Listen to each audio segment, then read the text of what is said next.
हन्ताम् नमो सिद्धाणं नमो आयरीयानम्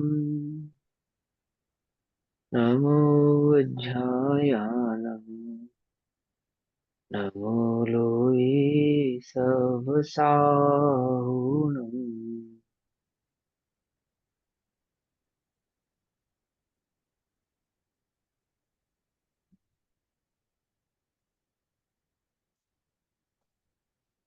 नमः समे साराय स्वानुभूत्या च कासते चित्स्वभावाय भावाय सर्वभावान्तरच्छिदे।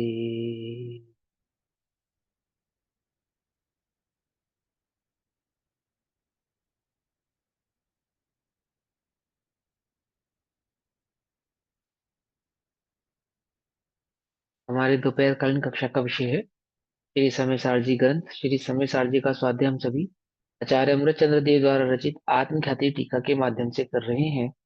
आत्मख्याति टीका में मोक्ष अधिकार पेज नंबर 442 443, गाथा नंबर 301 302 303, तीन गाथाएं चल रही हैं।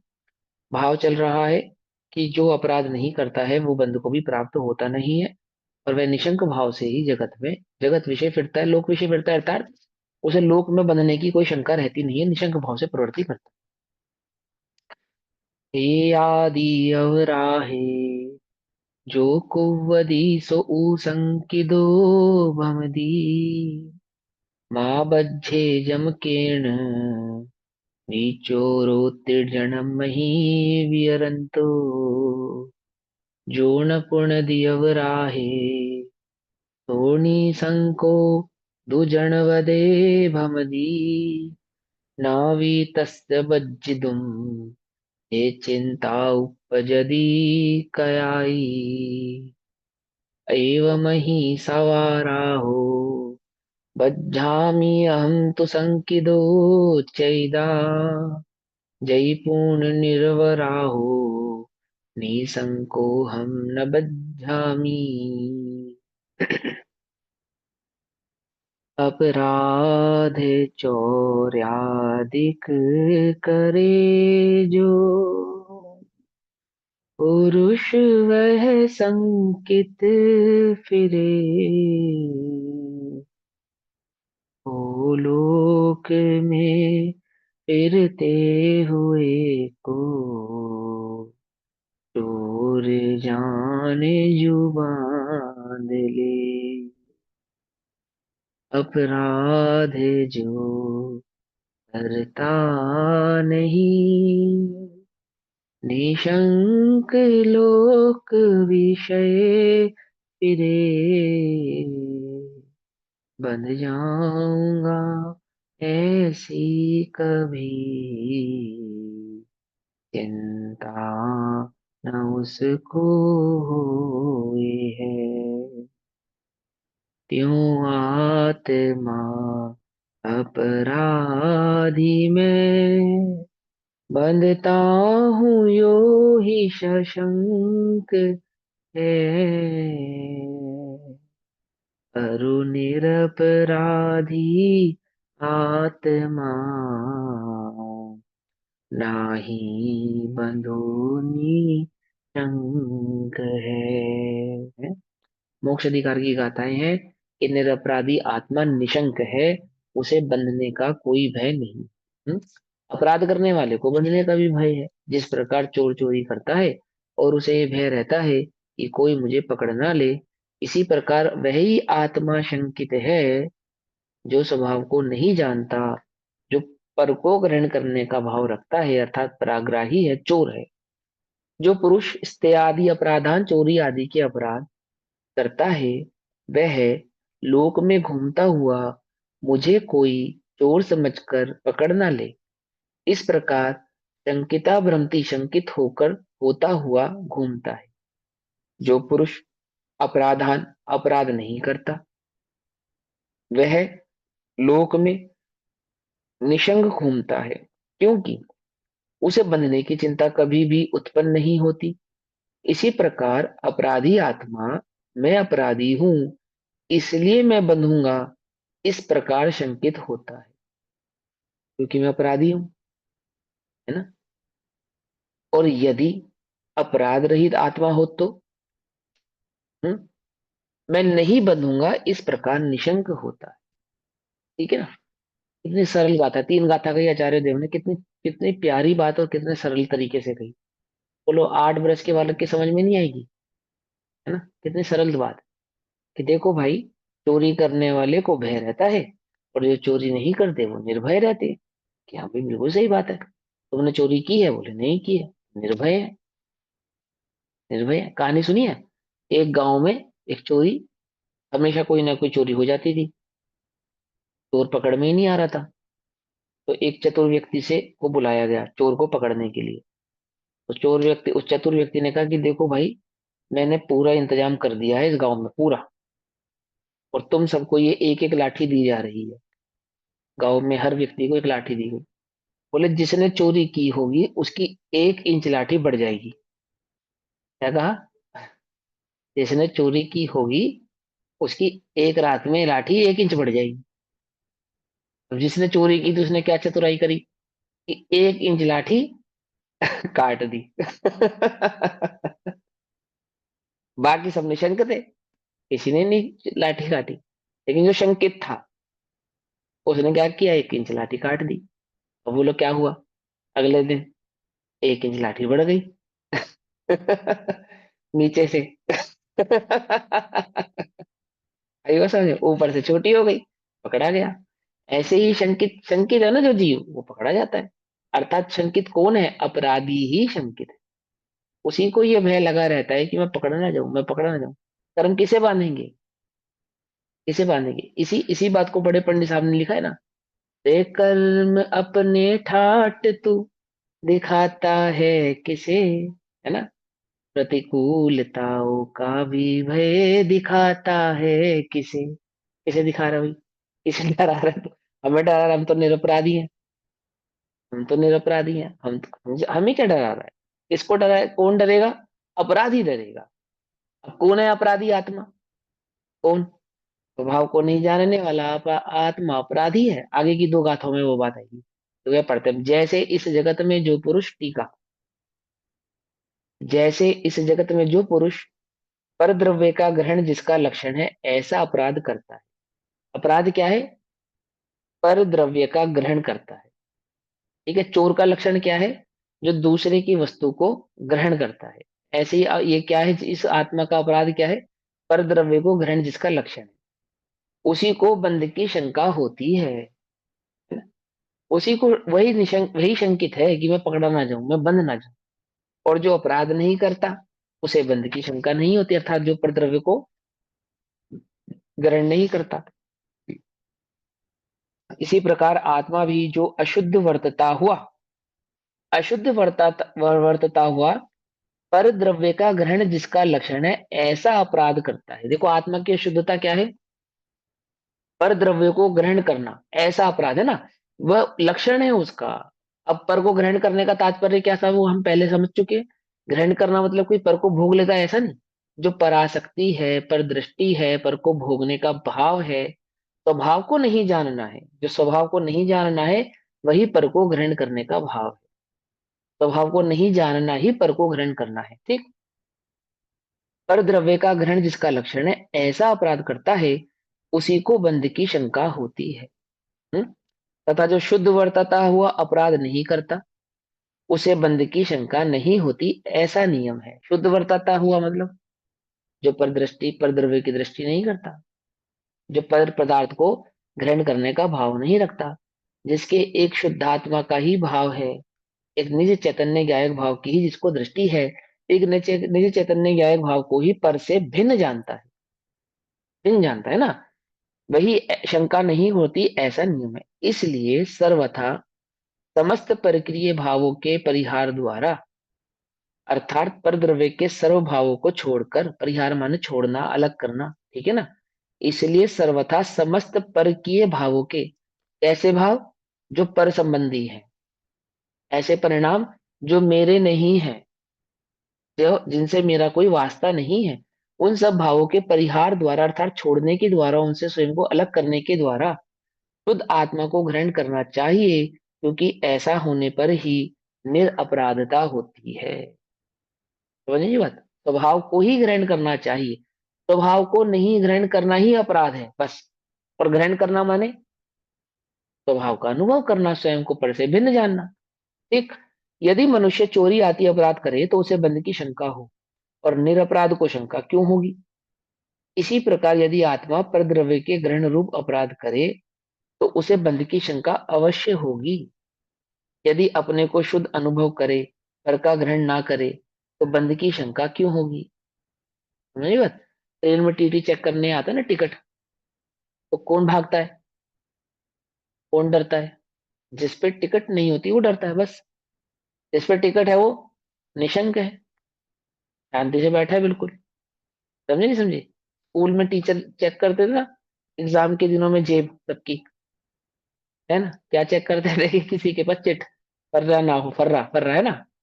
कौन घबराता है, जिसकी जेब में फर्रा है वो घबराता है। सीधी बात। जिसके पास नहीं है वो नहीं घबराता, निशंक रहता है, एकदम निशंक। कर लो भैया चेक, क्या करना है ही नहीं हमारे पास कुछ, है ना। ऐसे ही कौन आत्मा शंकित है। शंकित कौन है, ये जितने भी तुमको एंजाइटी होती है, चिंता होती है, परेशानी होती है, दुख होता है, ये सब शंका ही के तो लक्षण है। कुछ बात समझे। मुनिराज जंगल में निशंक है, दो तालों में बैठा गृहस्थ शंकित है। इसको कौन निशंक है, कौन शंकित है। जिसको स्वभाव की दृष्टि है वो निशंक है, जिसको स्वभाव की दृष्टि नहीं है वो शंकित है। सीधी बात। समझ में। बनारसी दास जी के लिए आता है ना, समाइक कर रहे थे, समाइक, तो चोर घुस गए दुकान में, और दुकान में वो समाइक कर रहे थे, तो बिल्कुल एकदम निशंक भाव से। और पता ऐसा रंग चढ़ा हुआ था उस समय उनको कि चोरों को अपनी गठरी खुद ही उठवा दी, ले भैया ले जा। क्या ले जाएगा, मेरा है ही नहीं कुछ, है ना। और वो कहाँ घूम फिर के वापस उन्हीं के पास आ गई कि भैया तुम किसका माल चुरा लाए, इनका माल वापस करो, अपने को पचेगा नहीं। ज्ञानियों का माल अज्ञानियों को पचता नहीं है ना। जैसे शेरनी का दूध स्वर्ण पात्र में स्थिर होता है ना, ऐसे वो ज्ञानियों का माल अज्ञानियों की समझ में आता नहीं। कर्मबद्ध पर्याय समझ में नहीं आती। कर्मबद्ध पर्याय को क्या कहते हैं, अज्ञानी नियतिवाद। क्या कहते हैं, ये तो नियतिवादी हैं। कर्मबद्ध पर्याय को नियतिवाद समझते हैं। दोनों में अंतर है, नियतिवाद अलग बात है, और कर्मबद्ध पर्याय जो स्वभाव है वस्तु का, माना वो एक नियतिवाद अलग का बात है। मतलब, नियतिवाद मतलब। नियतिवाद एक एकांत पक्ष होता है, नियतिवाद। कर्मबद्ध पर्याय और नियतिवाद में अंतर होता है। ठीक है ना। जो पांच समवाय पूर्वक होता है वो कर्मबद्ध पर्याय में पांचों समवाय समाहित है। नियतिवाद एकांतवाद है कि जो होना है सो होना है। उसमें पुरुषार्थ की मुख्यता नहीं रहती है, अर्थात पुरुषार्थ को स्वीकार ही नहीं करता जो नियतिवाद होता है, कि पुरुषार्थ नाम का भी कोई समवाय है। जबकि वहां पे पांचों समयों को स्वीकार किया था। लेकिन अज्ञानी को कर्मबद्ध पर्याय का ज्ञान दो तो वो उसको नियतिवाद समझता है। अज्ञानी के समझ में नहीं आती, उसको पचता नहीं ज्ञानियों का माल। उसको शुद्धात्मा की बात बताओ तो वो क्या कहता है, अरे भैया शुद्धात्मा से ऐसे थोड़ी हम शुद्धात्मा हो जाएंगे, ऐसे थोड़ी आत्मा ज्ञान स्वभावी कहने से आत्मा ज्ञान स्वभावी हो जाएगा। उसे समझ में नहीं आता। उसे सम्यक दर्शन ज्ञान चरित्र की एकाग्रता की महिमा नहीं आती। उसे स्व संवेदन स्वानुभूति की बात समझ में नहीं आती। उसे उठा पटक ही समझ में आती है। उठा पटक समझते हो, है कि कुछ कर दिया जाए, किसी का कुछ कर दिया जाए, किसी का कुछ हर लिया जाए, अपना कुछ किसी को दे दिया जाए, तो कुछ धर्म हो कि कुछ लिया भी नहीं और कुछ दिया भी नहीं और बस ज्ञाता बने और हो गया धर्म। ऐसे कैसे हो गया। ठीक है ना। उसको नहीं समझ में आता, उसको उसको अनेकांत स्यादवाद का भाव समझ में नहीं आता। तो ऐसा लगता है कि ये कैसी बात कर रहे हैं, जो अजीबोगरीब बात कर रहे हैं। मैं कहना चाहता हूँ कि ज्ञानियों का जो माल है वो अज्ञानियों के पचाए नहीं पचता। तो क्या कहते हैं अल्टीमेटली अज्ञानी, भैया तुम अपनी जानो अपने पास रखो। क्या, तुम अपना कर्मबद्ध पर अपने पास रखो, तुम अपना न्याय अपने पास रखो, तो अपना सियादवाद अपने पास रखो, हमें मत बताओ। हमें सीखना नहीं, हमें समझना नहीं। क्यों नहीं सीखना, क्यों नहीं समझना। नहीं, अब जैसे हम कोई भी चीज आती है तो हम कहते हैं ये तो नियत है, नियति है, सब कुछ नियत है, हाँ सब कुछ। हाँ हाँ हाँ तो हाँ। फिर उसमें क्रमबद्ध पर्याय नहीं समझते। देखो अगर आप पांचों समवायों के ज्ञान को भली प्रकार से जानते हैं, उसके बाद ये तो होना ही था, ऐसा नियत है, ऐसा हम्म। कहते हैं, तो कोई अपराध नहीं है। हाँ। लेकिन आप पांचों समवायों को नहीं जानते हैं और मात्र नियत ही कहते हैं, तो गड़बड़ है। ठीक है ना। वस्तु के स्वभाव को जानकर, है ना, उत्पाद व ध्रुव स्वभाव को भली प्रकार से जानकर फिर उसमें आप क्रमबद्ध भाव की अपेक्षा से ऐसा कहें तो कोई आपत्ति नहीं है। और अगर आप वस्तु के स्वभाव को नहीं पहचानते, उसके ज्ञायक धर्म को नहीं पहचानते, वस्तु के द्रव्य गुण पर्याय को नहीं पहचानते, और फिर कहते हैं कि जो होना है सो होना है, तो गड़बड़ है हाँ, तो इस बात आपकी क्रमबद्ध सही। को मानने वाले को भी सम्यक दर्शन प्रकट नहीं होगा। नहीं, नहीं होगा, भैया, सिर्फ ऐसा कहने से। हाँ, नियति में मतलब चारों समवाय को गौण कर दिया, मतलब इग्नोर ही कर दिया नियति में। इग्नोर नहीं करते हैं, इग्नोर करने में और नहीं, गौण करने में मतलब अंतर है। मानते ही नहीं है, मतलब चारों समवाय गलती माना, होगी हाँ, उनसे। पुरुषार्थ माना, हाँ, एक्सेप्ट ही नहीं करते। एक्सेप्ट ही नहीं करते। हाँ। एक्सेप्ट ही नहीं करते। और हम्म। यहाँ पे 5 समवाय पूर्वक होता है। जो होना है सो निश्चित है, केवल ज्ञानी ने गाया है। उस पर तो श्रद्धा ला न सका, परिवर्तन का अभिमान किया। बनकर पर का करता प्रभु, अब तक सत का ना सम्मान किया। अभी समझना ध्यान से, इस लाइन में क्या बताया। तो जो पर का करता तो बोध है ना तुम्हारे चित्त में, वो तोड़ना है। समझे। नियति, तुम नियति को कब कब तुम करबंध पर्याय मेरे को समझ में आ गई। कब समझ में आ गई? जब मेरी जो पर दृष्टि है वो टूटेगी, तब मुझे नियतिवाद या कर्मबद्ध पर्याय समझ में आएगी। जब मुझे पर का कर्तृत्व का बोध ही नहीं टूटा, मेरा मिथ्यात्व ही नहीं टूटा, तो और मैं कहूं कि मुझे समझ में आ गया कर्मबद्ध पर्याय, ऐसे समझ में नहीं आता है कर्मबद्ध पर्याय। कर्मबद्ध पर्याय तो, ये समझो, इतना बढ़िया सिद्धांत है निर्भर होने का। सम्यक दर्शन को प्रकट बिना कर्मबद्ध पर्याय समझे तो सम्यक दर्शन प्रकट नहीं हो सकता। क्यों? जब तक कर्तव्य का बोध ना छूटे तो सम्यक दर्शन कैसे प्रकट हो। लेकिन कोई कहे कि मुझे कर्मबद्ध पर्याय तो समझ में आ गई और सम्यक दर्शन नहीं हुआ, तो ऐसा होता नहीं। ऐसा होता नहीं। सम्यक दर्शन का ही, अगर ये कहे ना अपर नाम क्रमबद्ध पर्याय है, तो कोई अतिशयोक्ति नहीं है, एक ही बात है दोनों। कर्तृत्व का बोध टूटना ही सम्यक दर्शन है। और जो क्रमबद्ध पर्याय है वो आपके कर्तृत्व के बोध को तोड़ती है। जो हमारे चित्त में ये बैठा ना कि मैं पर का कुछ कर सकता हूँ और पर मेरा कुछ कर सकता है। एक द्रव्य दूसरे द्रव्य का कर्ता नहीं होता। समझे। सभी छह द्रव्य अपने अपने आप से अपनी अपनी सत्ता में अपने अपने भाव को परिणमित होते हैं। कैसे होते हैं? स्वभावता ही होते हैं। उनका क्या परिणमन होना है कि जो होना है सो होना है। समझे नहीं? समझ में अपने आप से ही होना है। देखो, आचार्य कार्तिकेय ने परीक्षा में आचार्य कार्तिकेय स्वामी ने क्या लिखा कि जिस काल में जिस द्रव्य की जो पर्याय होनी है वह होती है, और जो ऐसा जानता है वह सम्यक दृष्टि है। क्या समझ में आते समय? क्या कहा उन्होंने? जिस द्रव्य की जिस काल में जो पर्याय होनी है, जैसी होनी है वैसी ही होती है, और जो ऐसा जानता है वो सम्यक दृष्टि है। अब देखो, अब वहां पे उन्होंने स्पष्ट कहा ना। अब मैंने कहा कि मैं जानता हूं, हाँ, मेरे को कर्मबद्ध पर्याय का पूरा विश्वास है, लेकिन अभी सम्यक दर्शन नहीं हुआ। तो ना तुम्हें भी कर्मबद्ध पर्याय समझ में आई और ना कर्मबद्ध पर्याय का भाव समझ में आया। सम्यक दृष्टि को ही कर्मबद्ध पर्याय समझ में आ सकती है। कर्मबद्ध का मतलब, कर्मबद्ध माने स्वतंत्रता, कर्मबद्ध माने निर्भरता, कर्मबद्ध माने पर में कर्तृत्व का बोधगत। कर्म में, पर में छोड़ो, स्वयं में भी जो कर्तृत्व कर्तृत्व का जो बोध है ना, मुझे करना है, मुझे करना है, ये करने का भाव टूट जाता है। बस ज्ञाता दृष्टा रहना है, मुझे कुछ नहीं करना। सम्यक दर्शन भी प्रकट नहीं करना, केवल ज्ञान भी प्रकट नहीं करना। आप बोलो, आदिनाथ भगवान जन्म से ही अवधि ज्ञानी, है ना, और देव आ रहे हैं उनकी सेवा कर रहे हैं, तो पता तो लग ही रहा होगा ना। आदिनाथ भगवान को नहीं पता ये सब देवता मेरी सेवा में। नीलांजना का मृत्यु हुई और दूसरी नीलांजना आ गई, तो आदिनाथ भगवान को तो मालूम ही है ना सारी बातें। तो फिर वो ऐसा क्या पुरुषार्थ करें तो कि मैं केवल ज्ञान पहले प्रकट कर लूं, थोड़ा जल्दी प्रकट कर लूं,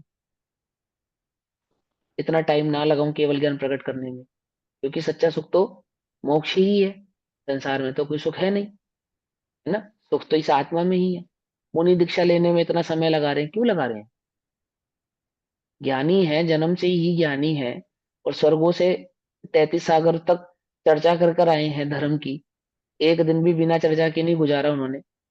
और यहाँ आए, यहाँ पे भी 3 ज्ञान के धारी हैं। दीक्षा लेते ही मन पर ज्ञान भी हो गया। क्या टाइम पास कर रहे हैं? टाइम पास क्यों कर रहे हो? क्या उनको नहीं लगता कि मुझे जल्दी से सम्यक दर्शन, वो मुझे जल्दी से केवल ज्ञान प्रकट कर लेना चाहिए, जल्दी से मुनि दीक्षा ग्रहण कर लेनी चाहिए? कर लेनी चाहिए, नहीं कर लेनी चाहिए? भाई आप इतना जानते हो, आप मुनि क्यों नहीं बन जाते? क्यों? है ना? इतने ज्ञानी हो तो ले लो दीक्षा, हमें पढ़ा रहे हो। क्यों ऐसा है? ये कि नहीं लगता तुम्हें? हमें नहीं लगता यार, हम इतना पढ़ते इतना सब कुछ कहते हैं, हम मुनि क्यों नहीं बन जाते?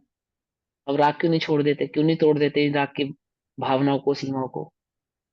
गजब की बात यह है कि ज्ञानी को कुछ भी करने की जल्दी नहीं है। कुछ करने की जल्दी छोड़ो, कुछ करने की पड़ी ही नहीं है उसे। अब ये बात थोड़ी उल्टी उल्टी लगेगी, पर बात सच्ची में ऐसी ही है। सच्ची में ऐसी है, क्योंकि वो जानता है एक भी समय की पर्याय को मैं खींच कर नहीं ला सकता। जब होनी है, जैसे होनी है वैसी ही होगी। अपने अपने अंदर में भी एक ज्ञान स्वभाव का जब निर्णय होता है, निश्चय होता है, तो लोगों को दिखाने के लिए भी कुछ करूं, ऐसा परिणाम नहीं आता ज्ञानी को। ऐसा भाव नहीं आता कि मैं आम कार्य को करूं और मेरा कार्य हो, ऐसा भाव नहीं आता। उसको इतना अंदर में बोध रहे कि मैं नहीं कर सकता जगत का कोई कार्य, छोड़ो मैं अपना स्वयं का, अपनी अपनी आत्मा का भी कोई कार्य कर सकता नहीं। कि अपनी आत्मा का भी कोई कार्य नहीं कर सकता, कि नहीं कर सकता? क्यों? बोले सहज परिणमन है। ज्ञायक चैतन्य ज्ञायक भाव का जो सहज वर्तता है, वो सहज भाव से ही परिवर्तता है, मेरे करने से नहीं परिवर्तता है। मैं करूंगा तो प्रवृत्ति होगी, ऐसा नहीं है। सम्यक दर्शन किसका नाम है? किसका नाम है सम्यक दर्शन? स्वयं को ज्ञात अनुभवने का नाम ही तो सम्यक दर्शन है। कैसे प्रकट होगा सम्यक दर्शन, बोलो? कैसे करें सम्यक दर्शन प्रकट, कैसे करें? एक ही पुरुषार्थ करना है कि स्वयं को एक ज्ञायक भाव ही जानना है, देखना। अब है का स्वीकार करना है। बोलो कब करें और कैसे करें? 6 महीना 8 समय में 608 जीवों को होता है बस। 609 जीवों को भी नहीं हो सकता। 8 माने 8 स्पेशल, किसी की दरखास्त लगा दी जाए पास करने के लिए, स्पेशल चिट्ठी, नहीं बनेगी बात। उतने ही होगा, उतने ही जीवों को होता है, उतने ही जीवों को होगा। बिना पुरुषार्थ के हो जाएगा कि नहीं? बिना पुरुषार्थ के नहीं हो। लेकिन पुरुषार्थ क्या करेंगे? सम्यक पुरुषार्थ करेंगे। सम्यक पुरुषार्थ क्या है? कि मैं कुछ नहीं कर सकता है। सम्यक पुरुषार्थ क्या है? कि मैं कुछ नहीं कर सकता। ये कैसा पुरुषार्थ है? ये पुरुषार्थ है मैं ज्ञाता दृष्टा हूँ, बस यही पुरुषार्थ, अन्य कोई पुरुषार्थ है ही नहीं। तो हम लगे रहो कुछ भी करने के लिए। जो हो वह स्वीकारने का नाम सम्यक दर्शन है। मैं जो हूं, जैसा हूं, क्या हूं मैं पर्याय वाला नहीं हूं, मैं परद्रव्य में कुछ करने वाला नहीं हूं। अपने ध्रुव ज्ञायक स्वभाव को स्वीकारने का नाम ही सम्यक दर्शन है। कब स्वीकारूं? अभी स्वीकार लो, अभी सम्यक दर्शन हो जाएगा। स्वीकार लो, स्वीकार लो। क्या समझे? नहीं समझे? स्वीकार लो।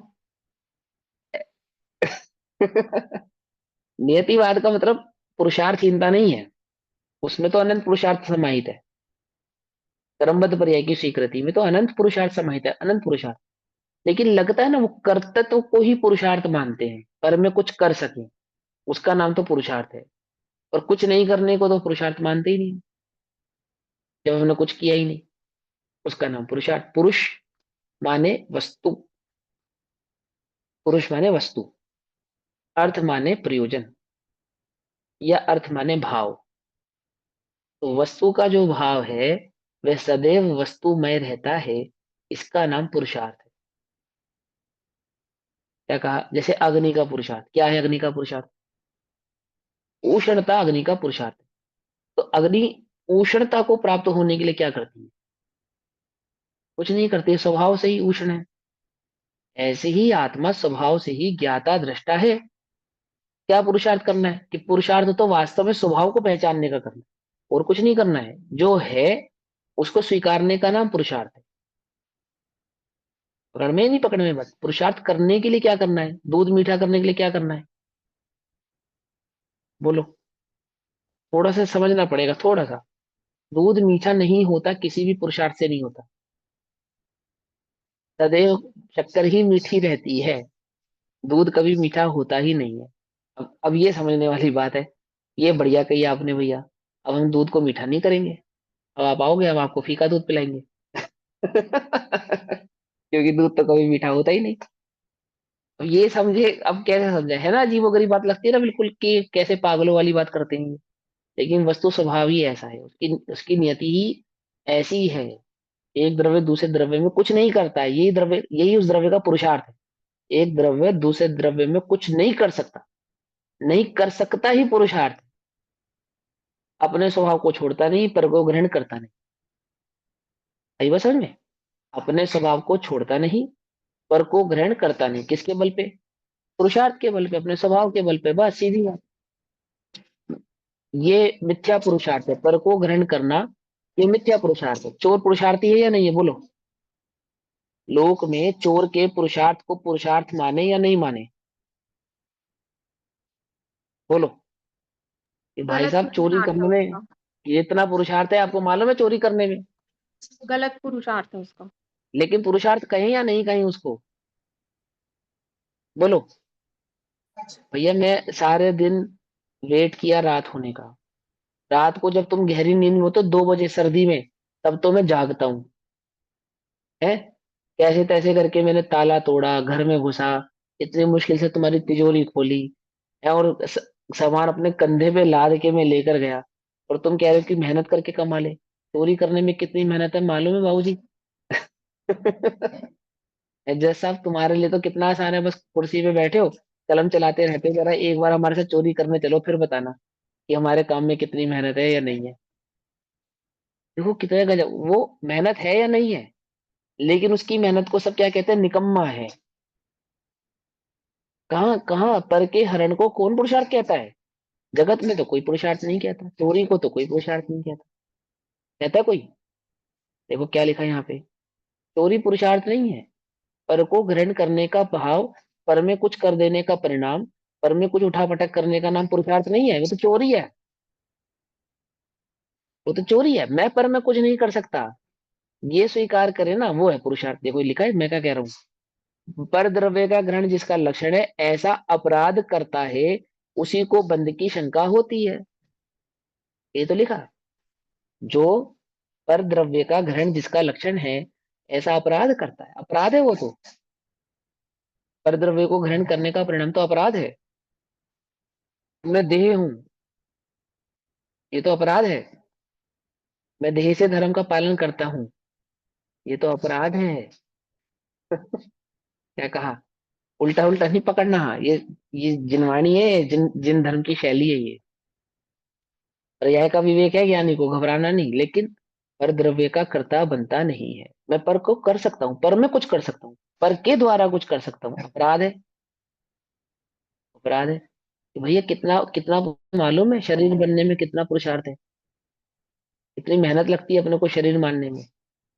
लगती नहीं लगती? जितनी मेहनत चोर को चोरी करने में लगती है, उतनी मेहनत इस आत्मा को मैं शरीर हूं ये मानने में लगती है। पर बोलो, उस चोर को चोरी, उसकी चोरी को कौन पुरुषार्थ कहता है? मैं देह हूं ये मानना तो अपराध है, पुरुषार्थ नहीं है। मैं आत्मा हूं ये मानना पुरुषार्थ है, मानो, स्वीकार करो। पर चोर को कितना मुश्किल है समझाना कि भैया चोरी अपराध है।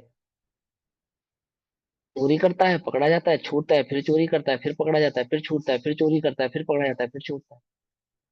चोरी करते करते सारा जीवन निकाल देता है, पर चोरी नहीं छोड़ता। समझे? ऐसी ये मिथ्या दृष्टि ज्ञान नहीं छोड़ता।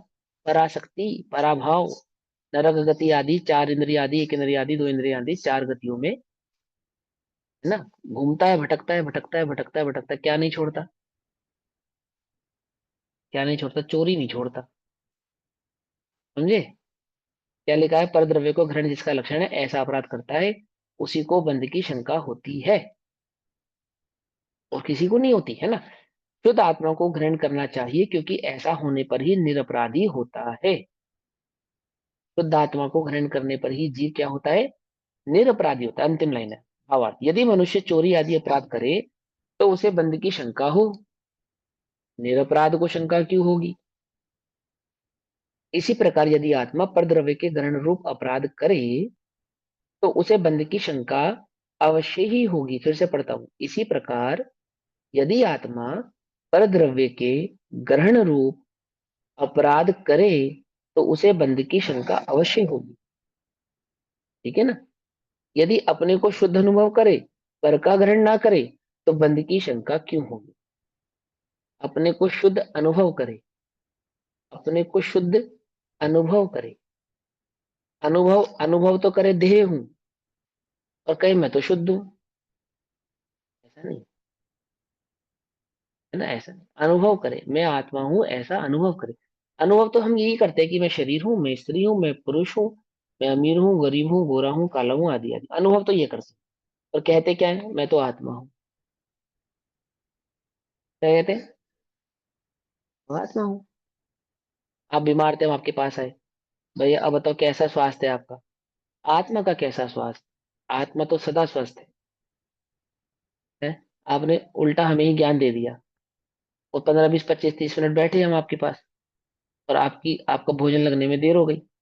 कहाँ रह गए भैया, इतनी देर क्यों लगा दी। क्यों, आत्मा अनाहारी नहीं है क्या, आत्मा अनाहारी नहीं है, अनाहारी भी तो है ना।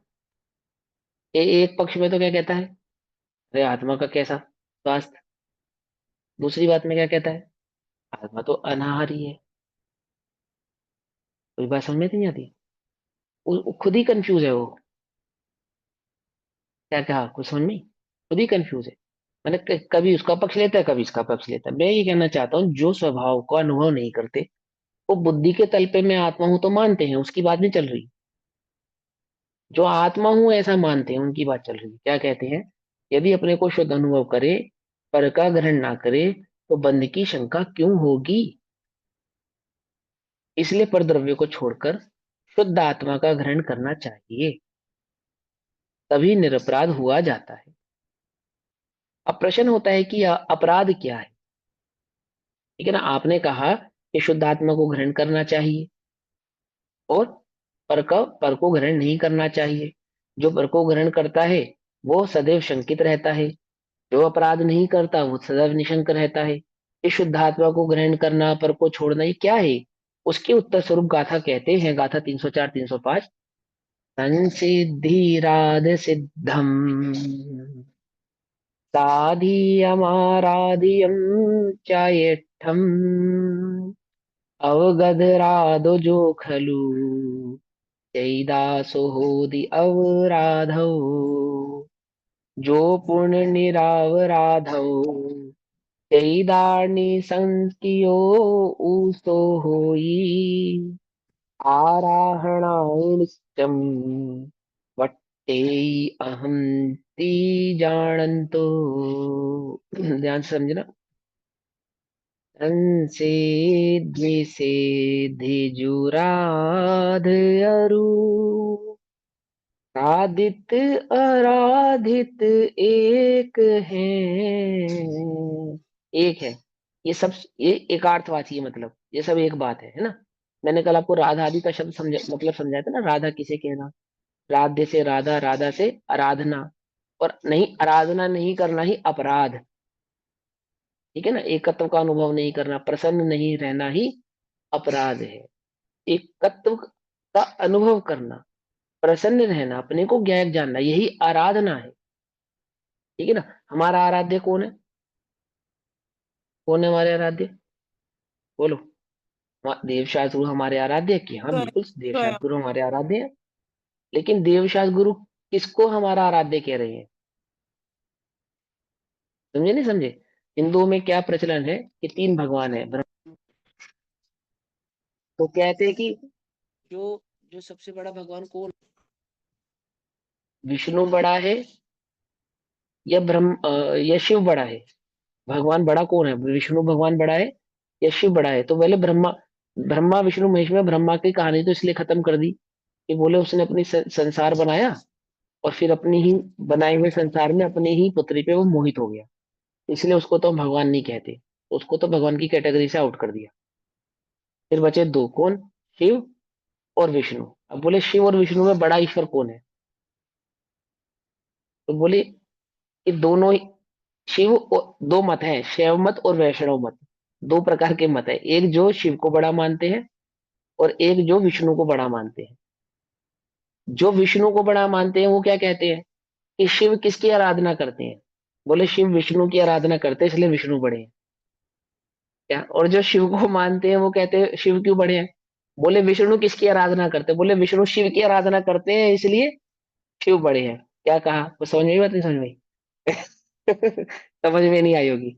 जब तुम शिव के मंदिर, वैष्णव मंदिरों में जाओगे, तो वहां तुम्हें ये दिखाया जाएगा कि जो विष्णु है, विष्णु वो शिव की आराधना कर रहे हैं। मालूम? पद्मनाभ टेम्पल है ना, दुनिया का सबसे फेमस टेम्पल है। वहां पे विष्णु भगवान लेटे हुए हैं। तो उनका एक हाथ शिवलिंग पे रखा है, छोटे से शिवलिंग के ऊपर। क्या दर्शाता है वो ये दर्शाता है कि ये जो शिव है, ये जो विष्णु है, ये निरंतर शिव का ध्यान करते हैं। क्योंकि विष्णु निरंतर शिव का ध्यान करते हैं, इसलिए शिव बड़े हैं। आई बात समझ में? फिर शिव के पास गए, शिव से पूछा कि भैया तुम किसका ध्यान करते हो? तो शिव कहते हैं कि मैं विष्णु का ध्यान करता हूँ। है? तो वो कौन बड़े हो गए? अब बोलो शिव बड़ा है या विष्णु बड़ा है? बोले दो। अब वो कहते हैं शिव बड़े हैं, वो कहते हैं विष्णु बड़े हैं। क्यों बड़े हैं? दोनों क्या तर्क देते हैं? शिव को मानने वाले कहते हैं वो विष्णु का ध्यान करते हैं, इसलिए विष्णु बड़े हैं। विष्णु को मानने वाले कहते हैं शिव को ध्यान करते हैं। ऐसे ही कौन बड़ा है? हम किसके आराध्य हैं? हम किसकी आराधना करते हैं? हम देवशाद गुरु की आराधना करते हैं। तो देवशाद गुरु किसकी आराधना करते हैं? कि वो अपने अपनी स्वयं आत्मा आत्मा की की। आराधना करते हैं। समझ में बातें? समझ में? अब अपने यहाँ ये कंफ्यूजन क्यों नहीं है? तो सीधी सीधा सा प्रोसेस है कि जो आत्मा को बतलाने वाले देवशास्त्र गुरु हैं उनके आराध्य हैं। और जो हम देवशास्त्र गुरु की शरण में जाते हुए कहते हैं अपनी आत्मा की आराधना करने पर तुम स्वयं देव स्वरूप हो जाओगे, गुरु स्वरूप हो जाओगे। इसलिए तुम्हें मेरी शरण आने की आवश्यकता नहीं है ना। पूरा कॉन्सेप्ट हमें क्लियर है, वो मुझे सारा डिटेल में समझाने की आवश्यकता नहीं। तो हमारे लिए हमारा आराध्य कौन है? कि बाहर में निकले तो देवशास्त्र गुरु आराध्य है। और देवशास्त्र गुरु की शरण आराधना क्यों करना? क्योंकि हमारे लिए क्योंकि स्वभाव आराध्य है, इसलिए देवशास्त्र गुरु आराध्य है। पकड़ में मत। हम हमारे भगवान वीतरागी हैं क्योंकि हमें एक वीतरागता इष्ट है, इसलिए हमें वीतरागता आराध्य है ना। वो दादा सुनाते थे ना, तुलसीदास ने क्या दोहा लिखा? तुलसी मस्तक तब नवे, धनुष बाण हो हाथ। तुलसी कहता है, तुलसीदास जी कहते हैं कि मेरे एकमात्र आराध्य राम है। बस अगर तुम चाहते हो कि मैं शिव की आराधना करूं तो मैं तैयार हूं। यदि तुम कहते हो मैं विष्णु की आराधना करूं, उसके लिए भी मैं तैयार हूं। लेकिन मेरी एक शर्त है। बोले क्या? इनके हाथ में धनुष बाण दे दो। क्या दे दो? धनुष बाण। क्यों? इनके हाथ में धनुष बाण देखता हूं ना, तो मुझे इनमें राम दिखाई देते हैं। तुलसी मस्तक तब नमे, जब धनुष बाण हो हाथ। ऐसे ही जैनी का मस्तक कहाँ झुके? कहाँ झुके? कि तुम्हें जब जिसके वो आगे हाथ मेरा सर उठे, हाँ। झुकाना है, हाँ, तो तुम्हें मेरा सर झुकाना है, मैं हर जगह झुकाने को तैयार हूँ।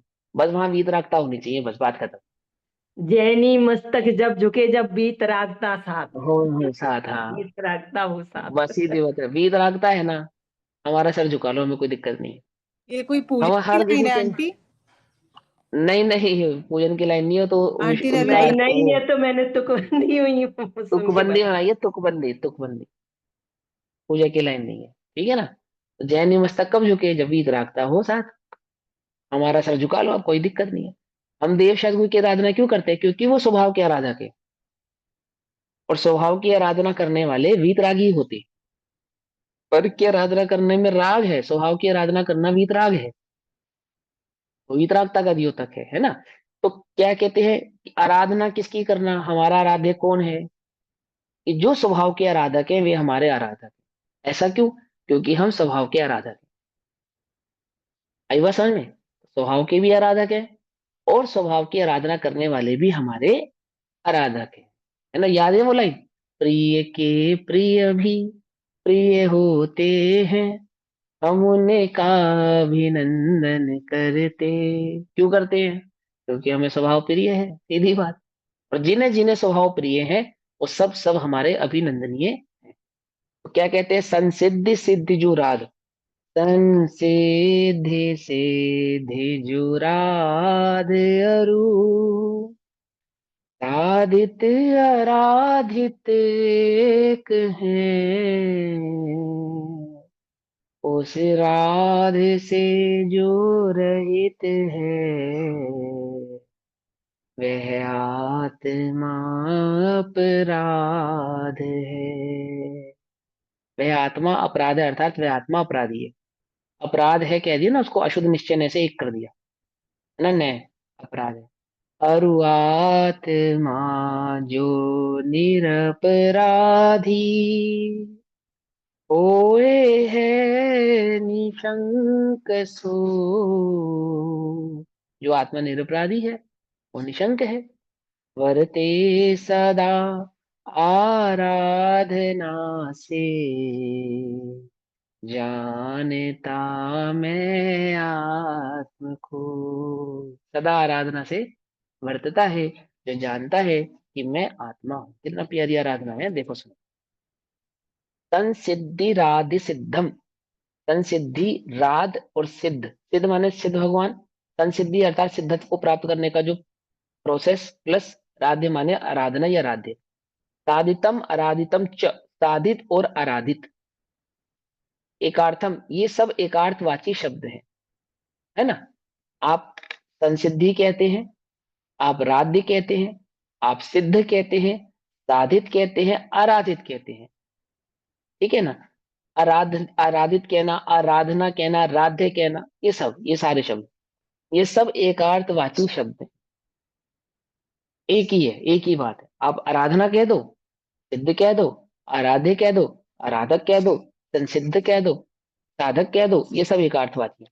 या खलु चेतियता, जो आत्मा अपरा अपगत राध, अर्थात अपगत राध अर्थात राध से रहित है।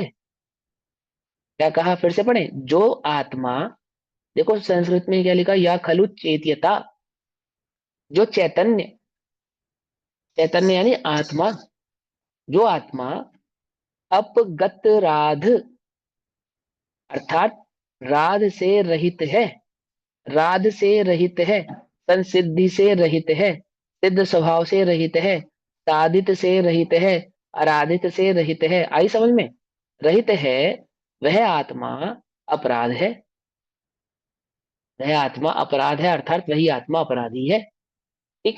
पुनः यह चेत्यता, जो आत्मा निरपराध, निरपराध है, निरपराध है अर्थात जो अपराधी नहीं है। अपराधी कौन था, जो राध्य से रहित था, है ना, वो अपराधी था। और हाँ, और जो अपराधी नहीं है अर्थात जो आराधक है, राधमयी है, साधक है, साधित है, संसिद्ध है, सिद्ध है, वह निशंकित होता है। अहम इति जानन, जो शुद्ध आत्मा है तो ही मैं हूं। आराधना ध्यान से समझना, क्या है आराधना, जो शुद्ध आत्मा है तो ही मैं हूं, ऐसा जानता हुआ आराधनया, आराधना से नित्यम वर्तते, सदा वर्तता है। देखो, नित्य आराधना से वर्तता है। मैं आत्मा हूं जो ये जानता है, वह नित्य आराधना से वर्तता है। क्या कहा, आपको समझ में आया? समझ में? देखो, सम्यक दृष्टि जानता ना कि मैं आत्मा हूं, वो युद्ध करता है तो भी आराधना से वर्तता है। वो विवाह आदि करता है, 6 खंड की विभूति जीतता है, सिंहासन में बैठता है, राजपाट करता है, व्रत आदि ग्रहण करता है, दीक्षा आदि ग्रहण करता है। परंतु जैसे ही ये जाना कि मैं आत्मा हूं, वहीं से उसकी क्या शुरू हो गई, आराधना शुरू हो गई। सच्चा आराधक बोलो, हम आराधक है या अपराधी है? हम्म, हम आराधक हैं या अपराधी हैं? कि भैया हम अभी तो स्वाध्याय कर रहे हैं, हम तो आराधक हैं। कम से कम 1 घंटा तो हमें आराधक मानो। 1 घंटा, 1 घंटा सुबह हम मंदिर में पूजन पाठ करते हैं, 1 घंटा शाम को समय करते हैं, और 1 घंटा दोपहर में आपके साथ स्वाध्याय करते हैं। तो 3 घंटा तो हम क्या हुए, आराधक। बाकी टाइम आप हमें क्या कह दो, अपराधी कह दो तो कोई बात नहीं, वो तो चलेगा। लेकिन 3 घंटा तो हम अपने को अपराधी कहेंगे, नियम तो नहीं मानेंगे। है या नहीं है?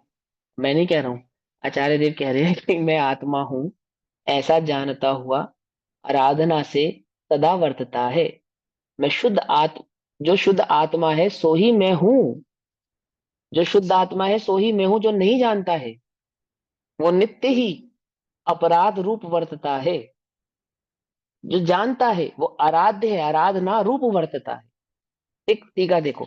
पर द्रव्य के परिहार से, पर द्रव्य के परिहार से, परिहार से अर्थात त्याग से, पर द्रव्य के त्याग से अर्थात पर द्रव्य को छोड़ने से।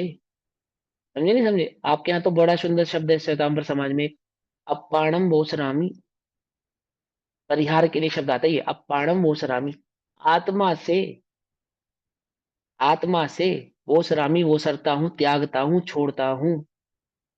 समझ गई बात? आत्मा से छोड़ता हूं। ग्रहण कहां से किया था मैंने? आत्मा से ही ग्रहण किया था, आत्मा से ही छोड़ता हूं। अर्थात आत्मा में जो मिथ्या भाव है कि मैं पर का भोगता हूं, अपने उस मिथ्या भाव का कि मैं पर का भोगता हूं, इस भाव का मैं त्याग करता हूं, वो सरामी, वो सरता हूं। जानेनम मोनेनम ठानेनम, मन वचन काया से तो कुछ नहीं करता, मन से कुछ नहीं करना, वचन से कुछ नहीं करना, काया से कुछ नहीं करना, वो तो मैं हूं ही नहीं। और आत्मा से मैंने ये माना था कि ये मेरा है, अपाणम बोसरामी, आत्मा से जो मैंने उसको माना था, उस भाव का मैं त्याग करता हूँ। क्या कहा? पर द्रव्य के परिहार से अर्थात पर द्रव्य के त्याग से, पर द्रव्य को जो छोड़ना है ना, उस छोड़ने के भाव से शुद्ध आत्मा की सिद्धि अथवा साधन सोराध्य है।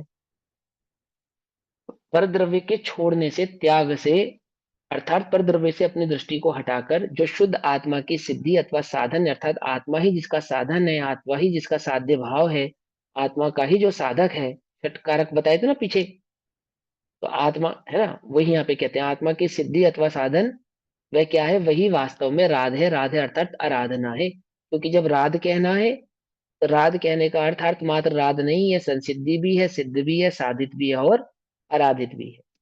एक अर्थवाची है ना ये। जो आत्मा अपगत राध अर्थात राध रहित हो, वह आत्मा अपराध है। जो आत्मा क्या रहित हो? राध रहित हो। राध माने क्या? नीचे फुट नोट में पढ़ लो। आराधना, प्रसन्नता, कृपा, सिद्धि, पूर्णता, सिद्ध करना और पूर्ण करना। अर्थात जो आत्मा अपने परिपूर्ण भाव से रहित है, जो अपने सिद्ध स्वभाव भाव से रहित है, जो आत्मा प्रसन्नता से रहित है, जो आत्मा कृपा से रहित है, वह आत्मा क्या है? अपराध है। समझे नहीं समझे? वह क्या है? अपराध है। अथवा दूसरा समास विग्रह इस प्रकार है। अब दूसरा मैंने उस राध का समास विग्रह करेंगे, व्याकरण समझाएंगे उस शब्द का। जो भाव राध रहित हो, वह भाव अपराध है। जो भाव, भाव माने, भाव के कई सारे अर्थ होते हैं। भाव का अर्थ परिणाम भी होता है ना, और भाव का अर्थ पर्याय भी होता है। ठीक है? तो अब दोनों भाव लगाए जा सकते हैं यहाँ पे, कि जो भाव आत्मा रहित है वो भाव कैसा है? बोलो। अपराध है। और जो पर्याय आत्म स्वभाव से रहित है वो पर्याय कैसी है? अपराध है। सिंपल। बोलो, ये सारे दिन में कितने अपराध किए? कि राध ही नहीं किया। एक समय के लिए भी राध ही नहीं किया, अपराधी अपराध मात्र किया। है ना? क्या लिखा? जो भाव राध रहित हो वह अपराध है। उस अपराध से युक्त जो आत्मा वर्तता है, वह आत्मा सापराध है, अर्थात अपराध सहित है। वह आत्मा पर द्रव्य के ग्रहण से सद्भाव द्वारा शुद्ध आत्मा की सिद्धि के अभाव के कारण बंध की शंका होती है। फिर बोलूं, आचार्य अमरचंद्र देव कह रहे हैं ये बात। आचार्य अमरचंद्र देव क्या लिख रहे हैं? वे कहते हैं, वह आत्मा हमारे समक्ष होते, हम उनके समक्ष होते आचार्य अमरचंद्र देव के, वो उपदेश दे रहे होते हमसे, तो क्या कह रहे होते? सोचो। वह आत्मा पर द्रव्य के ग्रहण के सद्भाव द्वारा, पर द्रव्य के ग्रहण के सद्भाव द्वारा, फिर बोलूं, पर द्रव्य के ग्रहण के सद्भाव द्वारा, शांति से विचार करो, कैसा हमारा हमारा भाव, हमारा जो चित्त है वो कैसा है इस समय? पर द्रव्य के ग्रहण का सद्भाव है या नहीं है इस चित्त में? पर द्रव्य के ग्रहण का सद्भाव निरंतर वर्त रहा है या नहीं वर्त रहा इस चित्त में, वह आत्मा पर द्रव्य के ग्रहण के सद्भाव द्वारा शुद्ध आत्मा की सिद्धि के अभाव के कारण, शुद्ध आत्मा की सिद्धि के अभाव के कारण है, क्या है अभाव यहाँ पे, किसका अभाव है, शुद्ध आत्मा की सिद्धि के अभाव के कारण बंध की शंका होती है। इसलिए स्वयं अशुद्ध होने से, स्वयं क्या हूं मैं, शुद्ध हूं अशुद्ध हूं? क्या हूं मैं, कि भैया नहीं वैसे तो मैं शुद्ध हूं, ऐसे वैसे का कुछ नहीं चक्कर। देखो क्या कहते हैं, इसलिए स्वयं अशुद्ध होने से अनाराधक ही है, जो शुद्ध जाने आत्म को वह शुद्धता को प्राप्त हो, अविशुद्ध जाने आत्म को अविशुद्धता को प्राप्त हो, है ना, सीधा है ना। इसलिए स्वयं अशुद्ध होने से, क्या कह रहे हो भगवान, अभी तो आत्मा को शुद्ध कह रहे थे, अब अशुद्ध कह रहे हो कि हाँ तुम अनुभव किसका कर रहे हो, तुम्हारे चित्त में सिद्धि किसकी है, कौन है तुम्हारा साध्य, पर द्रव्य स्वयं अशुद्ध होने से अनाराधक ही है। और जो आत्मा निरपराध है, अर्थात जिसके चित्त की भूमि में परद्रव्य का भाव नहीं है, जो पर को ग्रहण नहीं करता है ना, एक आत्मा ही जिसको साध्य है, साधक है, वह समग्र परद्रव्य के परिहार से शुद्ध आत्मा की सिद्धि के सद्भाव के कारण, शुद्ध आत्मा की सिद्धि के सद्भाव, सद्भाव है, उपस्थित है वहां पे वो भाव होने के कारण बंध की शंका नहीं होती। इसलिए उपयोग ही जिसका एक लक्षण है, ज्ञानोपयोग दर्शनोपयोग, अर्थात वह चैतन्य भाव ही जिसका लक्षण है, ऐसा एक शुद्ध आत्मा ही मैं हूं, इस प्रकार निश्चय करता हुआ शुद्ध आत्मा की सिद्धि जिसका लक्षण है, ऐसी आराधना पूर्वक सदा ही वर्तता है, इसीलिए आराधक ही है। जो मेरी आराधना करता है, जो मेरे गुरु की आराधना करता है, जो परम गुरु की आराधना करता है, वह आराधक ही है या नहीं, बोलो। नहीं समझे, जो आचार्य अमरचंद्र कह रहे हैं कि जो मेरी आराधना करता है, जो मेरे गुरु की आराधना करता है, उन परम गुरु की आराधना करता है, वह आराधक ही है, नहीं कह क्योंकि रहे इन टर्न वो ना। अपनी आराधना भी तो कर ही रहा है ना, अगर उनकी हाँ आराधना हाँ कर हाँ, रहा है तो। गर्भित हाँ। लेकिन उन्होंने ये नहीं कहा, उन्होंने कहा जो अपनी आत्मा की आराधना करता है। यदि तुम सच्ची में जिनेंद्र के भक्त हो, जिनकी आराधना करते हो, तो अपनी आराधना करो। जो अपनी आराधना करते हैं वे ही भगवान की सच्चे आराधक होते हैं। वे ही आचार्य कुंद कुंद देव के आराधक है, वे आचार्य अमृतचंद्र देव के आराधक है। देव शास्त्र गुरु के सच्चे आराधक कौन, जो जान अरिहंतम तब्बत गुणत पज्जयते हिम, है ना, तो जान अप्पाणम मोह खलु जादी तस्लयम, उनका मोह विनाश को प्राप्त होता है, वे आत्मा को जानते हैं। वो जान दी, आत्मा को वही जानते हैं। अब आचार्य अमरचंद्र देव यहाँ क्या कहते हैं, जो उस एक शुद्ध आत्मा को शुद्ध भाव से अनुभव करता है, वही एकमात्र आराधक है ना। व्यवहार से उस शुद्ध आत्मा को जानने वाले देवशास गुरु की आराधना करता है, वो आराधक है। लेकिन वास्तविक आराधना कब होगी, सच्ची भक्ति आई थी ना, निश्चय भक्ति और व्यवहार भक्ति पूर्व अधिकार में, ऐसे यहाँ पे निश्चय आराधना की बात चल रही है। क्या कहा, मैं फिर से पढ़ता हूँ। इसी प्रकार निश्चय करता हुआ शुद्ध आत्मा की सिद्धि जिसका लक्षण है, शुद्ध आत्मा की सिद्धि जिसका लक्षण है, ऐसे ही आराधना पूर्वक सदा ही वर्तता है, सदा ही ऐसी आराधना में जो वर्तता है, इसीलिए वह आराधक ही है। ठीक है ना। अब भावार्थ, तो भावार्थ अभी समय हुआ, कल पढ़ेंगे, भैया तब तक के लिए सभी को यहाँ जय पे इन जिनेंद्र। हाँ जी। गाथाओं में क्या अपेक्षा लेंगे, ये कर्णानियों की अपेक्षा है ना सारी गाथाएं? नहीं, टोटल आध्यात्म की गाथाएं हैं नहीं, एकदम, जैसे ये एक वाली हम एकदम। अशुद्ध भी मान रहे हैं जैसे आत्मा को, तो ये कर्णानियों की अपेक्षा नहीं है, ये अपराध और ये, नहीं नहीं नहीं, मतलब यहाँ पे ये बता रहे हैं कि जो पर्याय में मोह राग द्वेष वर्त रहा है वह अपराध है, एक तरीके से वो वाली बातें हो गई फिर। कर्णानियों की उसका अपेक्षा से नहीं, करता भी देखो स्वयं आत्मा खुद ही है। उपयोग आत्मा का लक्षण है, और जैसा उपयोग वर्तता है वैसा आत्मा कहलाता है। ठीक है ना। किसी कर्म के उदय के कारण आत्मा रागी नहीं है, अपने अपने स्वयं के अज्ञान के कारण आत्मा अज्ञानी है ना।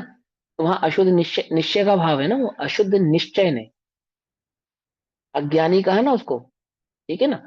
स्वभाव स्वभाव तो शुद्धात्म, स्वभाव से तो शुद्ध है ही, उसको कहाँ उनको डिनाई कर दिया उन्होंने। लेकिन शुद्ध होता हुआ भी जो स्वभाव को नहीं पहचानता, वो अशुद्ध भाव से वर्त रही है, व्यवहार है। आत्मा व्यवहार से मिथ्या दृष्टि है। बोलो, आत्मा व्यवहार से मिथ्या दृष्टि है, निश्चय से सम्यक दृष्टि है, ऐसा कहेंगे तो थोड़ी कहेंगे, है ना। भाई जो जिस रूप परिणमित होता है वैसा कहलाता है। परिणमन, वह उस रूप परिणमन होना वह जीव का स्वभाव है, ठीक।